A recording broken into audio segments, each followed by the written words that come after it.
সেনা হেফাজত না, ট্রাইব্যুনালেই হবে সিদ্ধান্ত, যা জানা গেল। গুমের অভিযোগে অভিযুক্ত সেনা কর্মকর্তাদের গ্রেপ্তারের পর ট্রাইব্যুনালে হাজির করতে হবে এবং সেখানেই তাদের কারাগারে পাঠানো হবে নাকি অন্য কোথাও রাখা হবে সে বিষয়ে সিদ্ধান্ত নেওয়া হবে।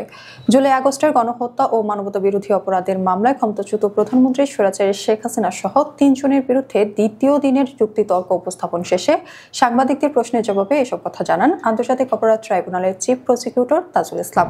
গুমের অভিযোগে 23 জন সেনা কর্মকর্তা সহ 28 জনের বিরুদ্ধে গ্রেপ্তারি পরোয়ানা জারির পর 15 জন সেনা কর্মকর্তাকে হেফাজতে নেওয়ার কথা জানায় সেনা সদর।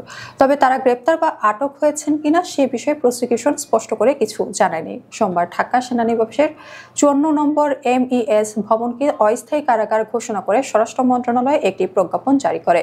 এ বিষয়ে দৃষ্টি আকর্ষণ করা হলে চিফ প্রসিকিউটর বলেন, সরকার চাইলে যে কোনো স্থানকে কারাগার ঘোষণা করতে পারে, তবে আইন সবার জন্য সমান। তিনি সাংবাদিকদের বলেন, যদি সরকার কোনো নির্দিষ্ট জায়গাকে সাব জেল ডিক্লেয়ার করে সরকারের সেই ক্ষমতা আছে, এটা আমাদের কনসার্ন হওয়ার কোনো বিষয় নয়। তিনি আরো বলেন, আইনের দৃষ্টিতে প্রত্যেক মানুষ সমান। তিনি স্পষ্ট করে বলেন যে কাউকে গ্রেপ্তার করা হলে তাকে সরাসরি জেলে পাঠানোর বিধান নেই। আইন অনুযায়ী আসামিকে গ্রেপ্তার করে আদালতে হাজির করতে হবে। গ্রেপ্তারের 24 ঘন্টার মধ্যে তাকে আদালতে হাজির করার আইন রয়েছে। তিনি বলেন, আর্মির হাতে গ্রেপ্তারের ক্ষমতা নেই। এই আদেশটা পালনের ব্যাপারে সেনাবাহিনীর বিভিন্ন পর্যায়ের অফিসকে অবহিত করা হয়েছে।